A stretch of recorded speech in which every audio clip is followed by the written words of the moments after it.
Bienvenidos a Protagonistas. Hemos estado discutiendo muchísimo el tema de la crisis del llano, pero aparte de la crisis del llano tenemos que recordar que ha habido una crisis desde hace muchísimos años en el país por el tema de tierras. Es por eso que el invitado hoy es el doctor Andrés Augusto Castro Forero, quien es el responsable, el director de la unidad de restitución de tierras de nuestro país. Bienvenido, doctor Andrés Augusto.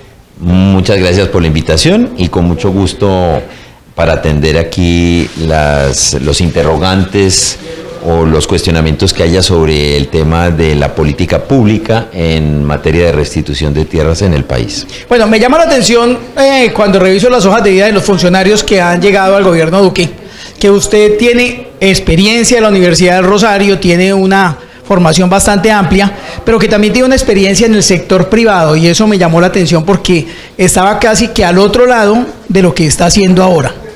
¿Cómo ha sido ese cambio? Bueno, a ver, yo soy abogado, en efecto, de la Universidad del Rosario y tengo una especialización en gestión pública. Inclusive me especialicé en Francia, estudiando ciencia política y administración pública, como para hacer carrera dentro de la administración. Sin embargo, por azares de la vida, terminé vinculado al sector privado a través de gremios de la producción. Trabajé algún tiempo con el gremio del gas natural, con Naturgas, cuando se creó en Colombia, por allá en los años 90. Y regresando de vivir en Francia, me vinculé a Fedepalma, el gremio de los cultivadores de palma de aceite, del 2004 al 2013. Estuve vinculado prácticamente 10 años en una actividad que venía creciendo de manera importante en el sector rural, debido a modelos como las alianzas productivas que vinculan a pequeños y medianos productores a través de mecanismos que incentivan o que financian, como el ICR, el incentivo a la capitalización rural, la producción con pequeños y medianos productores. Quiero un cortecito ahí pequeño. Para la década de los 90, Unilever, que es la empresa mayor productora quizás de grasas en el mundo, tenía un interés especial en Colombia. Querían 3 millones de hectáreas en palma. Los únicos que lo teníamos era aquí la Orinoquía, Bichada y eso, y estuvimos, digamos que conociendo un poquito el proceso. Conociendo ese proceso, vimos la experiencia que se vivía en el Cesar, en Sucre, en el Magdalena, lo que estaba sucediendo allá. Y nos llamó la atención porque el modelo era diferente de lo que se ha concebido en el resto de Colombia. ¿Cómo es ese modelo y por qué es diferente? Bueno, es que el modelo en la costa norte, como usted lo menciona, es donde hay pequeños propietarios que están en actividades de pancoger o de cultivos transitorios. Y para un pequeño o mediano productor entrar en un cultivo permanente como el de la palma de aceite, pues implica que haya un periodo en que la palma está en desarrollo, es decir, que no tiene producción, que son del orden de 3 a 4 años. Entonces, lo que el gobierno se ingenió fue unos mecanismos de financiación, de apoyo, mientras hay ese periodo muerto, pues para que ellos puedan ingresar. Y lo hace articuladamente con un integrador u operador, que generalmente es la planta de beneficio donde se procesa el fruto de la palma, y eso tiene unos contratos de comercialización a muy largo plazo. Entonces es un negocio de largo aliento, porque la vida útil de una palma son 30 años. Entonces eso permitió vincular a campesinos, a pequeños y medianos productores en modelos asociativos, cooperativos. ¿Qué pasa en el llano? En el llano hay grandes extensiones que vienen de adjudicaciones que hizo el INCORA, el INCODER, de los baldíos adjudicados en UAFs. Entonces son grandes extensiones que difícilmente pueden ser modelos asociativos, porque estamos hablando de territorios muy amplios. Entonces ese modelo en los llanos orientales pues no tiene un desarrollo como sí lo tiene en la costa norte o en el Magdalena Medio, santanderiano, en fin. Bueno, cuando estaba el señor Belisario Betancur de presidente, miró la Orinoquía. Ofrecían 500 hectáreas a las familias que fueran a vivir allí, que tuviéramos algún arraigo, entonces nos decían en Marandúa, se hablaba en ese momento, y muchísima gente se entusiasmó, pero no se había tenido en cuenta que en esa región había comunidades indígenas que, si bien no tienen un sitio específico de vida, sí tienen una región. Las comunidades sicuanis, algunas de las comunidades sicuanis, por ejemplo, no están asentados, sino que son nómadas, pero igual tienen un territorio en el que cazan, en el que tienen su actividad. Pues bien, empezaron a mirar los colonos para este lado, además por la posibilidad de estos negocios, y eso generó una situación difícil de violencia, porque esos colonos veían a estos indígenas como un problema para su propiedad. Los indígenas que hay allí no tienen concepto de propiedad privada. Luego, si viene una cuerda, una ropa, pues se la ponen y dicen, estaba ahí, la puedo usar. Ustedes escucharon al ministro Botero en estos días hablar, y quienes no conocen del tema se rieron, pero la situación es así. ¿Qué fue lo que sucedió aquí? Los nuevos dueños de esta tierra decidieron sacar a los indígenas que tenían su derecho ganado. Bueno, nosotros aquí estamos por dos motivos. Uno es que ya tenemos una sentencia en restitución en el departamento del Bichada, donde se reconoció la propiedad colectiva de la comunidad de Canalitojo, que están en predios rurales de Puerto Carreño. Allí, en efecto, hay la presencia de colonos que fueron beneficiarios de adjudicaciones, pero la sentencia establece que puede haber irregularidades en esos procesos de adjudicación, porque justamente no se pueden desconocer los derechos colectivos que tiene esta población indígena, que es la que ancestralmente ha ocupado el territorio y que no tienen esa noción de propiedad privada. Entonces, lo primero que se logró a través de esta sentencia en restitución es que se recuperaran 1.274 hectáreas para la comunidad de Canalitojo. Hay unas medidas adicionales que le permiten a esta comunidad desarrollar unos proyectos productivos de carácter comunitario, que puedan tener condiciones de seguridad en el territorio, y que puedan desarrollar su cultura, sus creencias, sus hábitos, sus costumbres. El Estado colombiano, a partir de la Constitución del año 91, reconoció la propiedad colectiva a través de los resguardos indígenas y los consejos comunitarios de comunidades afrodescendientes. Ellos son los que van a preservar el territorio. Entonces, hay ese reconocimiento para el caso del Bichada en Puerto Carreño, la comunidad de Canalitojo. El segundo hito por el que estamos hoy presentes en Villavicencio se refiere a la presentación de una demanda en restitución y un acompañamiento que ha hecho la unidad de restitución para el resguardo de Barrancón, límites entre el departamento del Meta y el Guaviare. Me gustaría que entremos ahora con calmita cada uno de ellos, pero entonces no quiero dejar algunas cosas a medias. Sí, señor. Estamos hablando de Puerto Carreño, Bichada, en donde antes teníamos presencia de la guerrilla de la FARC, de la guerrilla del ELN, presencia de las autodefensas del sur de Casanare y presencia de otros grupos. Luego de la firma del acuerdo de paz, ya no se habla de grupos guerrilleros, sino de grupos armados organizados. En este caso quedaría el ELN, pero se habla también de la presencia de grupos delincuenciales organizados. ¿Cómo están manejando ese tema? Porque estamos hablando de 130 familias aproximadamente, pero estamos hablando de grupos que tienen el manejo de la zona, que conocen la zona y que son capaces de enfrentarse a batallones enteros porque tienen el armamento y tienen las condiciones. ¿Cómo hacen ustedes para decir al indígena, le restituimos el derecho, vaya para allá? No. Una de las condiciones para poder adelantar estos procesos en restitución de tierras es que haya condiciones de seguridad. Usted lo ha señalado. Adicional a eso, hay presencia de minas antipersona. No se podrían adelantar procesos de restitución en territorios que tienen una alteración del orden público.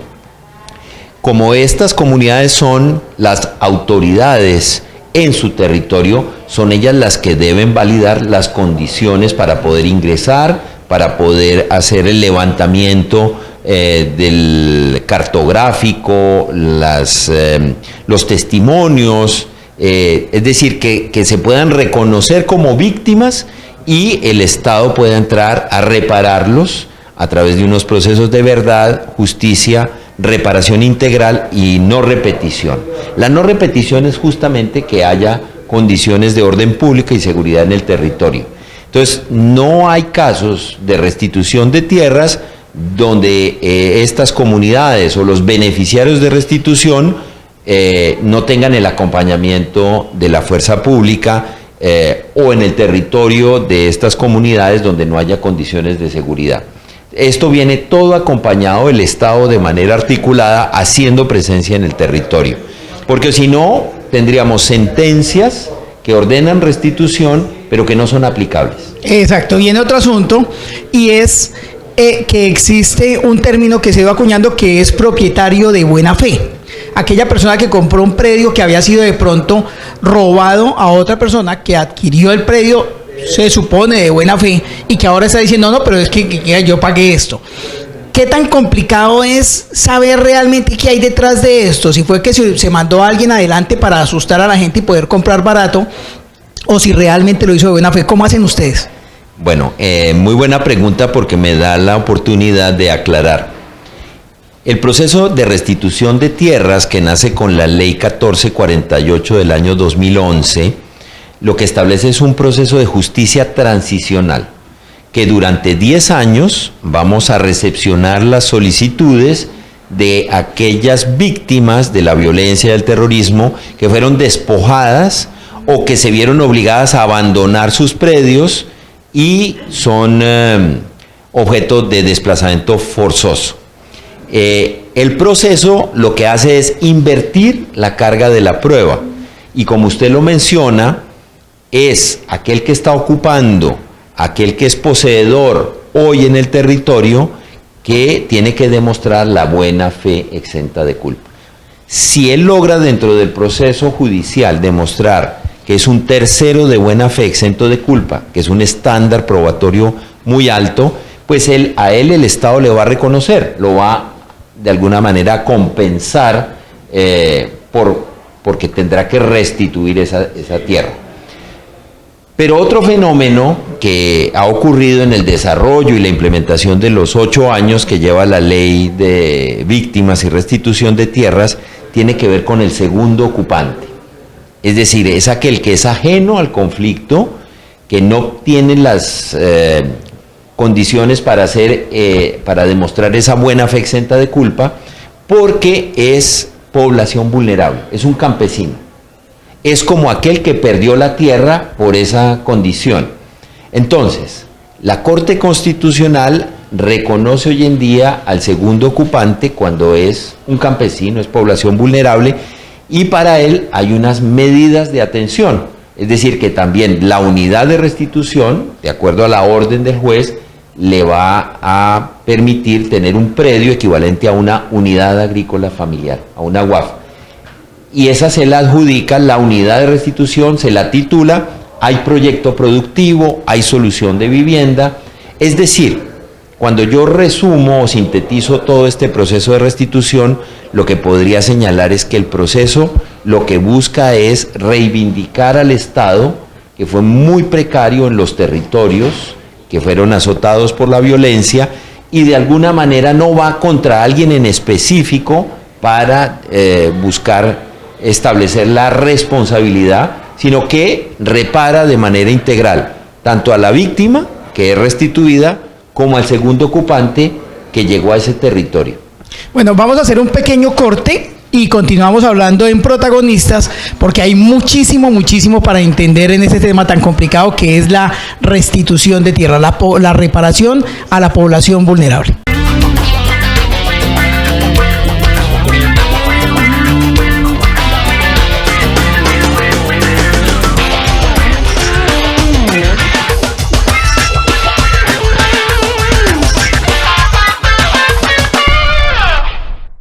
Volvemos a protagonistas. Antes del corte estábamos hablando sobre esos propietarios de buena fe. Pero al lado de los propietarios de buena fe hay propietarios de mala fe.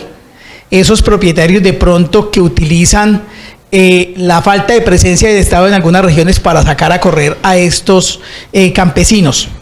Luego de que ustedes determinan que hay una zona que hay que restituir, ¿qué instituciones intervienen? ¿Cómo se hace esa otra parte, que es decirle a estos señores, van para afuera, que llegaron los verdaderos dueños?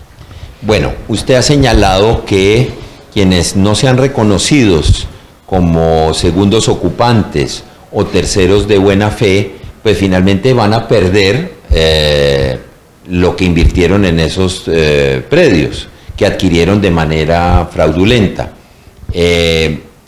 Para eso, ellos son considerados opositores en el proceso. Ellos deben abandonar los predios para que se haga el retorno de los restituidos al territorio. Si se presentara una oposición, estas diligencias se llevan a cabo por parte del juez, con acompañamiento de la fuerza pública, en una diligencia de desalojo, donde se establece a través de un acta en qué términos es que se está procediendo a hacer la restitución de tierras. Pero como le señalaba antes del corte, la intención de la unidad de restitución y de esta política pública en materia de tierras no va dirigida contra nadie en específico. Al contrario, dentro del desarrollo de los procesos, en la etapa administrativa que adelanta la unidad de restitución de tierras, como en la etapa judicial que surten los jueces y magistrados, la idea es que se pueda caracterizar a los que intervienen en el mismo proceso y también sean reconocidos al final en la sentencia. Es decir, que haya unas órdenes de restitución, unas de compensación, si es para los terceros intervinientes que son reconocidos como de buena fe exenta de culpa, como también para segundos ocupantes.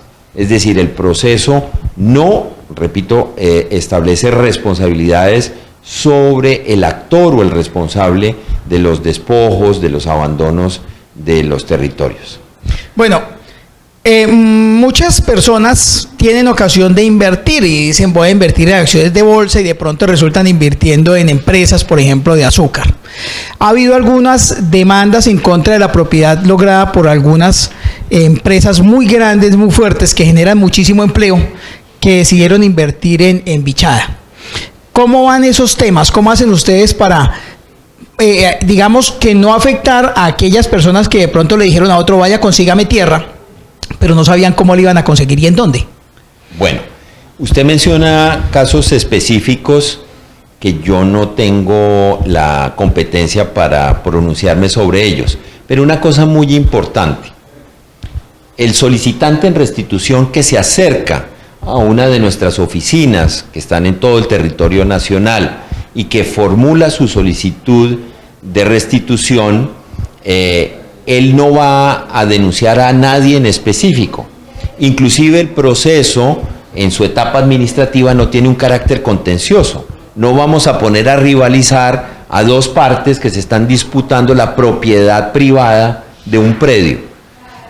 Esto es como si fuera la fiscalía en tierras. Lo que hace es un levantamiento probatorio en el territorio, establece a través de contextos históricos cómo fue el fenómeno del despojo, del abandono, del desplazamiento forzado, cuáles eran los grupos alzados en armas que hacían presencia en esos territorios, y si encuentra una relación causal y de efecto frente a lo que se denuncia en la solicitud de restitución y ese contexto histórico, la solicitud prospera y se presenta la demanda, es decir, que presta mérito para que haya un caso de restitución.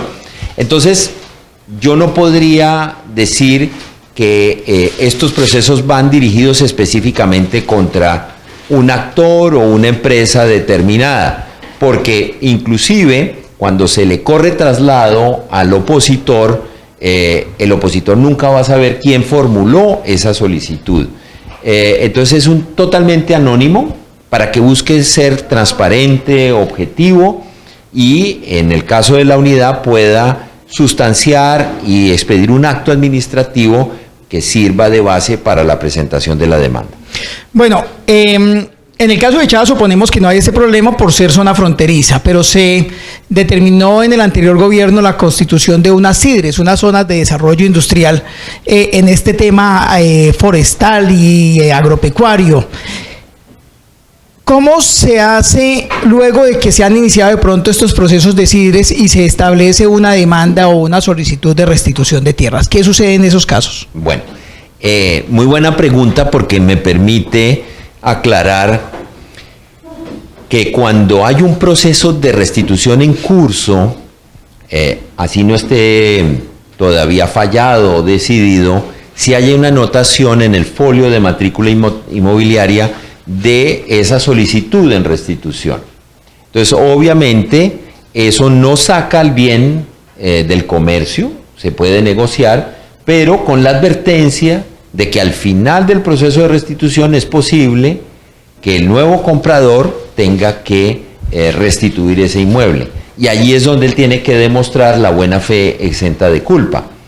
Que como le digo, no es solamente la revisión de los títulos, del certificado de tradición y libertad del inmueble, sino que tiene que ver con poder acreditar ante las autoridades de que allí esos predios no fueron objetos de despojo o de ventas forzadas que se hicieron los grupos alzados en armas. En fin, es un estándar muy, muy elevado. Entonces, de alguna manera, sí hay esa advertencia. Usted señala que en los procesos de CIDRES, ellos tienen que surtir todo un trámite para que finalmente se apruebe la CIDRES. Si hay esa advertencia, seguramente lo que se va a decir es mejor que ese predio quede por fuera, porque allí no cambia la propiedad. O sea, las CIDRES lo que hacen es que de manera asociativa participen propietarios en un proyecto productivo a gran escala. Bueno, desde la desmovilización de los grupos paramilitares y ahora con el proceso de paz, funcionarios públicos y funcionarios de la fuerza pública han resultado implicados en casos incómodos. Concretamente con este tema de tierras se habla de funcionarios encargados de certificar la propiedad de algunos sitios. En el caso de San Martín tuvimos hasta notario implicado en estos temas de asignar tierras o de reconocer tierras. ¿Qué pasa con esos funcionarios cuando ustedes empiezan a adelantar un proceso y se encuentran con que en apariencia todo es legal? Es interesante su pregunta porque justamente en la sentencia de la comunidad de Canalitojo, en zona rural del municipio de Puerto Carreño, en el departamento del Bichada, la sentencia en restitución que reconoce la propiedad colectiva de este pueblo indígena se da traslado a la Fiscalía General de la Nación y a la Procuraduría por la adjudicación ilegal de predios que hizo el INCORA en su momento. Entonces, le corresponde a otras autoridades establecer si hubo casos de fraude en esas adjudicaciones, pero no se establecen dentro de este proceso específicamente. Pero como aquí hay un acervo probatorio muy rico, donde hay elementos para establecer si hay responsabilidades, pues se le da traslado a esa autoridad. Bueno, Canalitojo resuelto y ya digamos que es punto 1-0 para la unidad de restitución de tierras. Empiezan ahora una pelea nueva en Guaviare, pero Guaviare tiene unas condiciones de seguridad muy complicadas. ¿Qué tenemos ahí? ¿Qué es lo que están iniciando ustedes allá? Hoy aprovechamos la visita al departamento del Meta y estamos en el juzgado presentando una nueva demanda del resguardo Barrancón, límites entre el departamento del Meta y el Guaviare, donde estamos pidiendo la recuperación de más de 2.700 hectáreas de esta comunidad compuesta fundamentalmente por la comunidad Hu.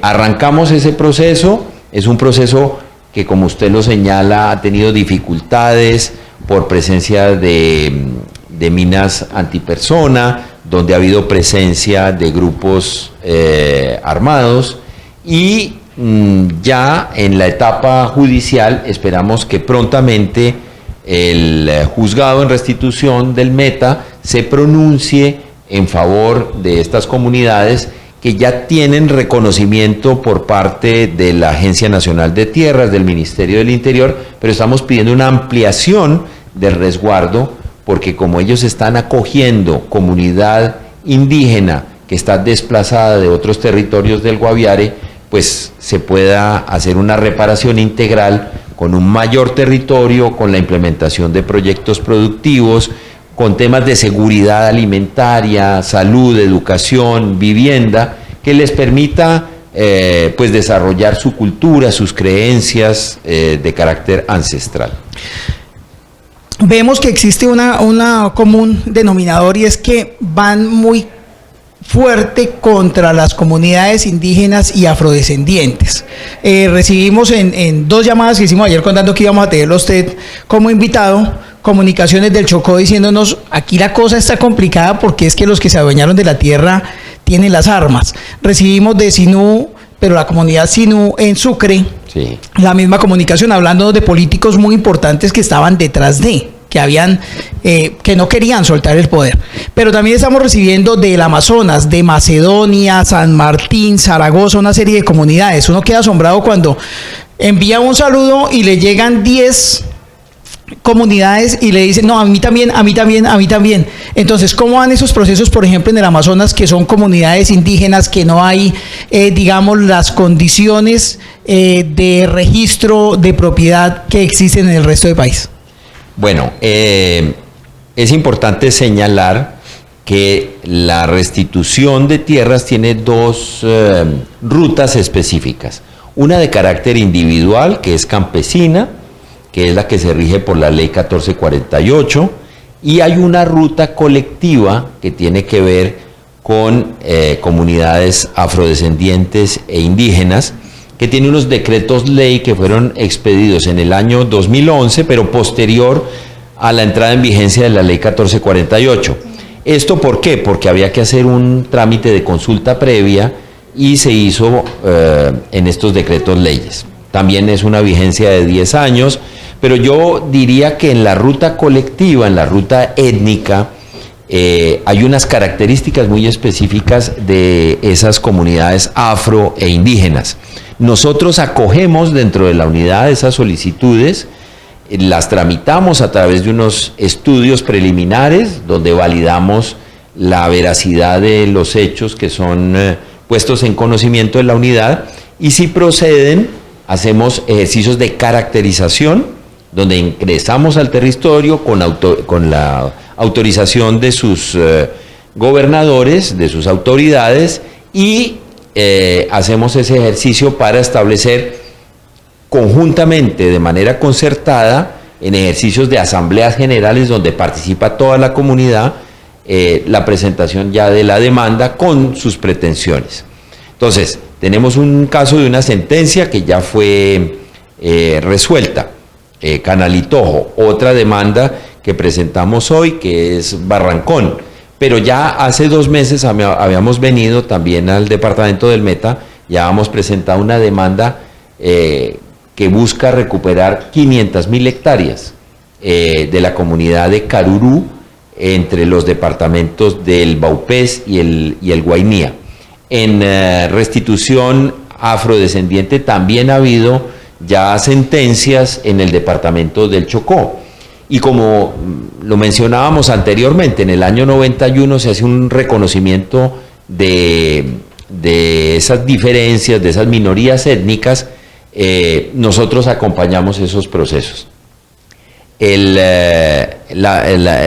fenómenos de violencia en el territorio se dieron no solo en predios de propiedad individual campesina, sino también en territorios colectivos que están más alejados, donde hay una presencia bastante precaria del Estado. Usted menciona los casos del Amazonas, hay algunas situaciones de esas de restitución, casos de restitución que estamos tramitando en territorios colectivos. Pero para darle una cifra, a julio del 2019 a 8 años de implementación de la ley, nosotros hemos restituido en el país 342.000 hectáreas, de las cuales 215.000 son de carácter étnico. Es decir, la restitución étnica es mucho más importante que la restitución individual en número de hectáreas, inclusive en número de beneficiarios, porque esas comunidades incluyen muchas familias. La restitución individual es caso a caso y son hectáreas, no sé, 5, 10, 20, 50, 100 hectáreas. Una restitución colectiva puede incluir territorios muy amplios del país, pero hay que adelantarla tanto la individual como la colectiva. Menciona usted Guaviare con la comunidad Barrancón. Al lado de la comunidad Barrancón hay una comunidad que era nómade y que la volvieron sedentaria a las malas, que fueron los Nucac. Ellos andaban desnudos por la selva, tranquilos, no se enfermaban, no sabían lo que era tener sarampión ni nada de esto y ahora lo sufren. ¿Cómo hacen ustedes? ¿Tienen algún equipo de investigación adicional para esas comunidades que no tienen ni siquiera relación con el blanco, el civilizado, por llamarlo de alguna manera, aunque creo que los incivilizados somos nosotros? En la unidad de restitución tenemos una dirección de asuntos étnicos y quienes componen esta dirección son expertos, antropólogos, sociólogos, gente que tiene mucha experiencia y trabajo de campo con comunidades tanto indígenas como afrodescendientes. Nosotros acompañamos a estas comunidades. Con base en una sentencia de la Corte Constitucional, nosotros estamos asumiendo el conocimiento del caso de los Nucac. Y es posible que en los próximos días estemos también caracterizando y presentando la demanda por cerca de 1 millón de hectáreas de esta comunidad que era nómada y se volvió sedentaria, digamos dentro de una evolución de estas comunidades, pero nosotros asumimos todo este conocimiento, obviamente dentro de una relación de respeto de sus culturas, de sus tradiciones, de sus costumbres, y obviamente la unidad tiene que ganarse la confianza de esas comunidades para que le den el poder y poder asumir la representación judicial dentro de estos procesos. Bueno, nosotros escuchamos de los huitotos. Dentro de los huitotos están los Muru y Nuiname, que están cerca del trapecio amazónico, pero que no solo tienen presencia de su gente en Colombia, sino que están también en Perú y en Ecuador. Incluso me atrevería a pensar que en Brasil. Ellos nos decían, los colonos no existen aquí de pronto como colonos, pero vienen, deforestan, vienen, contaminan el río, vienen no solo con el mercurio, sino a acabar con todo, con las dragas. Entonces ellos no se han adueñado del territorio, pero están haciendo el otro daño. Ustedes tienen que ver en algo para lograr de pronto que, aunque estos no se roben el terreno, no hagan este daño ambiental. Claro, nosotros tenemos que revisar esas condiciones ambientales de cómo se desarrolla, por ejemplo, la minería, si es legal o ilegal, si cuenta con los permisos o no. Inclusive dentro de esos procesos colectivos, nosotros podemos solicitar al juez que se revoquen los permisos, las licencias, las concesiones, si consideramos que se están vulnerando derechos de estas comunidades étnicas. En los procesos de restitución, por ese carácter de justicia transicional, tienen ese alcance. Es decir, no se limitan a resolver la propiedad individual o colectiva del territorio y a definir esa propiedad, sino que tienen un alcance que va mucho más allá. Entre el 94 y el 98 hubo crecimiento de grupos paramilitares en el país. Y nos dicen que para esa época también algunas playas, o algunas islas, mejor, del archipiélago de San Bernardo, pasaron a propiedad de personas que ni siquiera conocían las playas. Simplemente les decían, ¿quiere adueñarse de una playa? Nosotros le mandamos a la gente, le limpiamos y le organizamos y usted ya es dueño de una playa. ¿Cómo va ese asunto? ¿Hay demandas hay para restituirle de pronto a estas personas de Sucre y de Bolívar que fueron sacadas de allí para que otros que tenían con qué se adueñaran de esas tierras? Claro. Nosotros cuando hablamos de tierra y de propiedad de la tierra estamos hablando del corazón de la violencia en el territorio. La presencia de los grupos armados se manifestaba era en el dominio por el territorio. Y hay muchos fenómenos como el que usted denuncia que se dieron. A través de los procesos de restitución se están resolviendo esos casos que corresponden a comunidades afrodescendientes, indígenas, a lo que es propiedad también del Estado colombiano. Todo esto se puede establecer en procesos de restitución de tierras. Bueno, tenemos los raizales de San Andrés, a quienes saludamos. Nos agrada que nos escuchen allá, a pesar de que no hablamos el dialecto de la región, pero ellos nos dicen que siempre han tenido la dificultad, y es que de los mejores lugares se adueñaron personas del interior, los continentales, y a los isleños los fueron arrinconando y los tienen como un problema de sobrepoblación y de incomodidad. ¿Hay algún proceso que se esté adelantando en San Andrés Islas? Tenemos 2 casos en San Andrés Islas que deben tener, no conozco en detalle los procesos, pero es mínimo, digamos, lo que ha ocurrido allí frente al tema restitución. Tal vez porque no corresponden a fenómenos de violencia, sino que son casos de titulaciones que van o por temas de formalización o legalización de predios. Una cosa bien importante en restitución es que esto no resuelve todos los casos que hay de diferencias entre vecinos, de linderos o de sucesiones entre familias por definir la propiedad privada.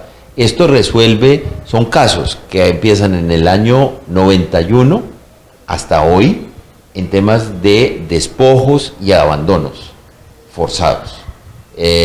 Esa es, digamos, la relación causa-efecto que nosotros estudiamos. Entonces, claro, hay un universo mucho más grande de problemas sobre la propiedad de la tierra, bien sea individual o colectiva, pero nosotros solo resolvemos esos casos puntuales donde hubo esos fenómenos de despojo y abandono.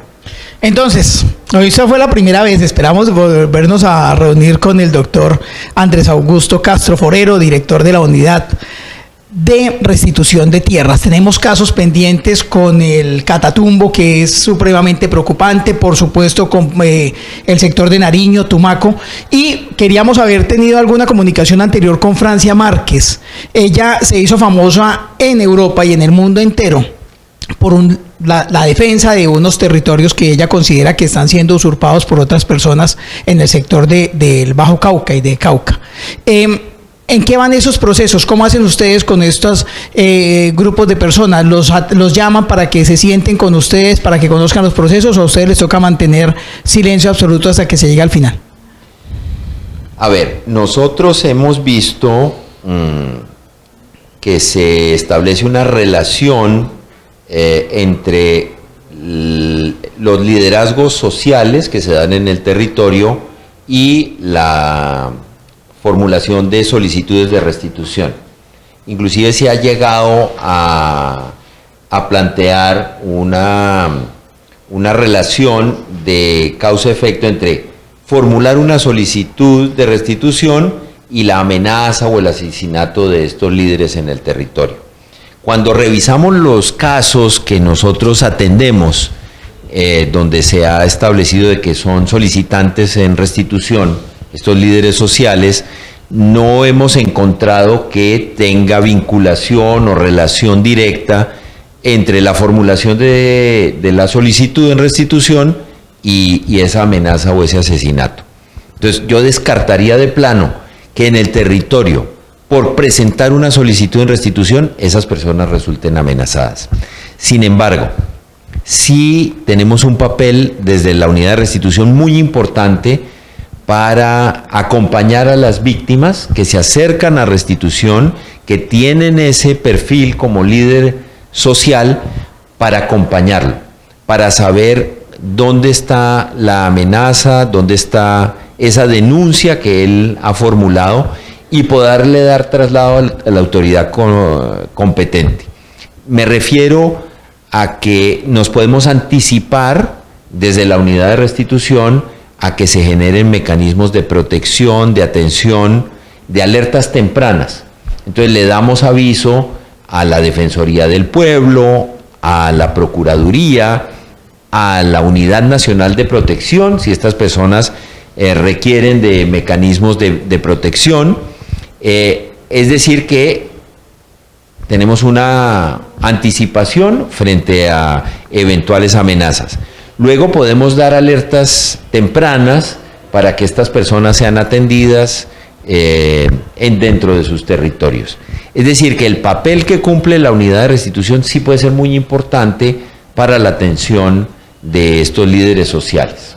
Bueno, nosotros los medios de comunicación somos responsables en gran medida de la falta de fe en nuestras instituciones, por el amarillismo, por el afán de sacar la información a veces fuera de contexto y que hace que ustedes a veces no confíen ya en las instituciones. Doctor Andrés Augusto, le dejo la cámara y el micrófono para que nos ayude a recuperar esa confianza que hicimos perder. Bueno, sea esta la oportunidad para señalar, gracias a esta invitación, que la unidad de restitución de tierras viene adelantando su tarea de la mano de las víctimas. Nosotros ya podemos mostrar resultados significativos. Mencionaba 342.000 hectáreas restituidas, la atención de los procesos tanto en su etapa administrativa como judicial. Pero en últimas, la restitución como política pública puede mostrar resultados cuando restituye predios que fueron decididos a través de las sentencias, o predios compensados para las víctimas que no desean retornar a esos territorios o que buscan una compensación de tipo económico, porque si son desplazados de la violencia y lograron rehacer sus vidas ya en centros urbanos, pues el Estado aquí viene a hacer ese reconocimiento en restitución de tierras. Esto va mucho más allá y trasciende, porque además de esa medida principal que es la restitución, hay proyectos productivos no solo de carácter agropecuario, sino que pueden ser proyectos urbanos, proyectos de turismo, proyectos ecológicos, proyectos de mucha naturaleza. De alguna manera, cuando se ordena una solución de vivienda o la formulación de proyectos en bienes públicos para hacer un hospital, para hacer un centro de salud, una escuela, o el mejoramiento de una vía que comunica de un municipio al otro, es decir, la red terciaria, inclusive infraestructura en puentes, en electrificación rural, acueductos veredales. Todo esto que tiene que ver con la restitución, con base en una orden judicial, es el Estado haciendo presencia en los territorios. De alguna manera, esa es el llamado que yo quisiera hacer a quienes consideran que han sido víctimas, a que se acerquen a la unidad de restitución. Allí serán atendidos, serán acogidos, escuchados, se tomará atenta nota, se hará toda la información para establecer verdad, justicia, reparación integral y no repetición en estos procesos de restitución de tierras. A ustedes muchas gracias por dejarnos llegar a sus casas y gracias por comunicarse a través de sus cable operadores para hacernos llegar las inquietudes. Nos vemos en una próxima emisión.